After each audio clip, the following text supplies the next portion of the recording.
ခုကျွန်တော်ရှင်းပြပေးမယ့်ဗီဒီယိုလေးကတော့ Sanso brand တွေက Panda SE 5816 model လေးကိုကျွန်တော် level setup လုပ်တဲ့နည်းလမ်းလေးကိုရှင်းပြပေးမှာဖြစ်ပါတယ်။ရှင်းဦးဆုံး printer လေးကိုညဘက်ချက်မှာရှိတဲ့ power clock လေးကို long press ဖိထားပြီးတော့ power ဖွင့်ထားဖို့လိုပါတယ်။ကျွန်တော်ဒီဘက်မှာမီးအပြလေးတစ်လုံးလင်းနေပါတယ်။ဒါက power ဖွင့်ထားတဲ့အနေအထားကို stand by ပြနေတဲ့သဘောဖြစ်ပါတယ်ကျွန်တော်တို့ printer ဘူးလေးထဲမှာပါတဲ့ charging အတုံးလေးရယ် charging ကြိုးလေးရယ်ကိုကျွန်တော်တို့တက်လိုက်မယ်ဆိုလို့ရှိရင်တော့ကျွန်တော်တို့ဒီမီးပြလေးရဲ့အပေါ်မှာမီးအနီတစ်လုံးထပ်ပြီးတော့လင်းမှာဖြစ်ပါတယ်ဆိုမိမိဖုန်းတစ်လုံးအသုံးပြုသလိုပဲဒီ printer လေးကို battery power meter ဖြစ်တဲ့ကြောင့်မလို့အားသွင်းဖို့လိုတဲ့အချိန်မှာအားသွင်းပြီးတော့အားပြည့်နေတဲ့အချိန်မှာအသုံးပြုလို့ရမှာဖြစ်ပါတယ်အသင်းကျိုးထိုးပြီးတော့အသုံးပြုခြင်းတော့ပြုလို့မရပါဘူးအသုံးပြုမယ်ဆိုလို့ရှိရင် printer ကပူလာတတ်ပါတယ်ကျွန်တော်ဒီ printer လေးကိုအရင်ဆုံး label setup ဘယ်လိုလုပ်မလဲဆိုတာကိုရှင်းပြပေးပါမယ်ဒီ printer လေးကိုကျွန်တော်တို့က cover လေးကိုအရင်ဆုံးဖွင့်လိုက်ပါမယ်ကျွန်တော်တို့ printer လေးကိုဖိထားပြီးတော့တစ်ဖက်ကနေပြီးတော့ဘယ်ညာအဖုံးလေးကိုဆွဲဖွင့်လိုက်ပါမယ်ကျွန်တော် printer လေးရဲ့အိမ်လေးထဲမှာယခုလိုမျိုး label holder လေးမြင်တွေ့ရပါတယ် label holder လေးကိုသေချာလေးကင်ပြီးတော့ဖြည်းဖြည်းချင်းကျွန်တော်တို့ဆွဲဖြုတ်ပေးပါ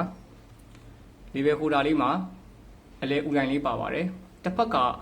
အပိတ်အသေးဖြစ်ပါတယ်ကျွန်တော်တို့ဘယ်ဘက်ကိုပဲအရှင်ကျွန်တော်တို့ကဖြုတ်တက်လုပ်လို့ရမှာဖြစ်ပါတယ်ဖြည်းဖြည်းချင်းဖြုတ်ပေးပါဒါလေးက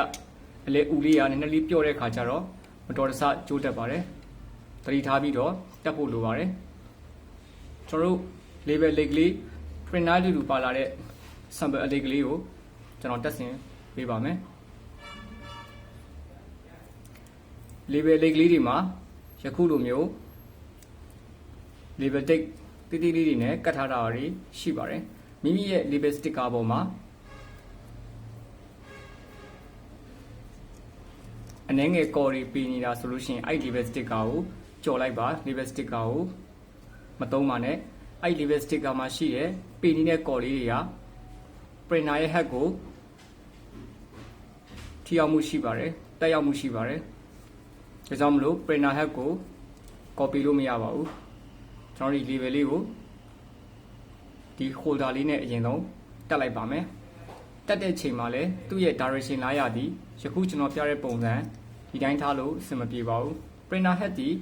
printer ရဲ့အောက်ဘက်မှာရှိတဲ့အတွက်ကြောင့်မလို့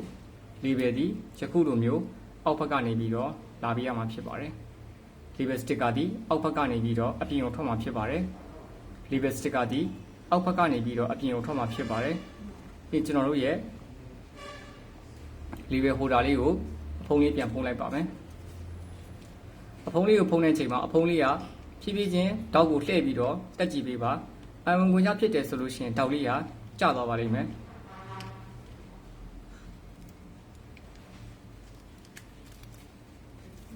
label holder လေးကိုတက်ပြီးအဖုံးလေးပြန်ဖုံးတဲ့အချိန်မှာမလျော့တော့မတင်းလို့အနေထားလေးမှာတက်ပြီးဖို့လိုပါတယ်ကြက်နေလို့ရှိရင်ဒီအလိတ်ကလဲလို့မရပါဘူးအဲ့တော့ဒီအလိတ်ကြက်နေလဲအဆင်မပြေလို့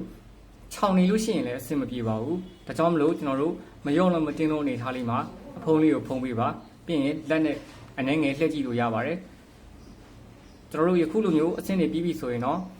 label လေးကိုသူ့ရဲ့အိမ်လေးထဲကိုပြန်ထည့်လိုက်ပါမယ် label holder ရဲ့တစ်ဖက်မှာ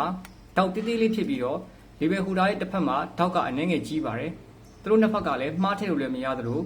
မှားထည့်လို့လည်းမဝင်ပါဘူးကျွန်တော်တို့သက်ဆိုင်ရာ printer လေးတွေကို label လေးကိုထည့်ပြီးတဲ့အချိန်မှာအနှဲငယ်လေးဖိပေးပါအရင်ဖိစရာမလိုပါဘူး label sticker တစ်ခုလောက်ကိုကျွန်တော်အပြင်ကိုထုတ်ပြီးတော့ဓာတ်ပြက်ရာလေးရှိပါတယ်ဓာတ်ပြက်ရာလေးရဲ့အပေါ်ကို label sticker တစ်ခုလောက်ညီညီညာလေးဆွဲပေးပါညီညီညာဆိုတဲ့နေရာမှာ label ထည့်ထားတဲ့အိမ်နဲ့ကျွန်တော်တို့ဒီဘက်က label ထွက်တဲ့အိမ်နဲ့ကဒီလိုစောင်းနေလို့မရပါဘူးဆိုတော့ကြဒီလိုညာဘက်ကိုစောင်းလည်းမကောင်းပါဘူးတက်တက်လေးမိမိရဲ့မြန်မာတန်းပြီးတော့အသင့်တော်ဆုံးနေရာလေးမှာချိန်ပြီးတော့ကျွန်တော်တို့ label sticker တစ်ခုကိုချိုးချလိုက်ပါချိုးလိုက်ပါဆိုတော့ label sticker calibration ညီဖို့အတွက်အခုလိုမျိုးချိုးလိုက်ပါ ကျွန်တော်ပြီးတဲ့အချိန်မှာအဖုံးလေးပြန်ပိတ်လို့ရပါပြီ printer ရဲ့ auto calibration စနစ်အရ label တစ်ခုအလိုလျောက်ထွက်ပါတယ်ကျွန်တော်တို့ဘယ်ဘက်ချက်မှရှိတဲ့ fix လို့ကိုနှိပ်လို့ရှိရင်လည်းပဲ label sticker တစ်ခုကအလိုလျောက်ထွက်ပါမယ်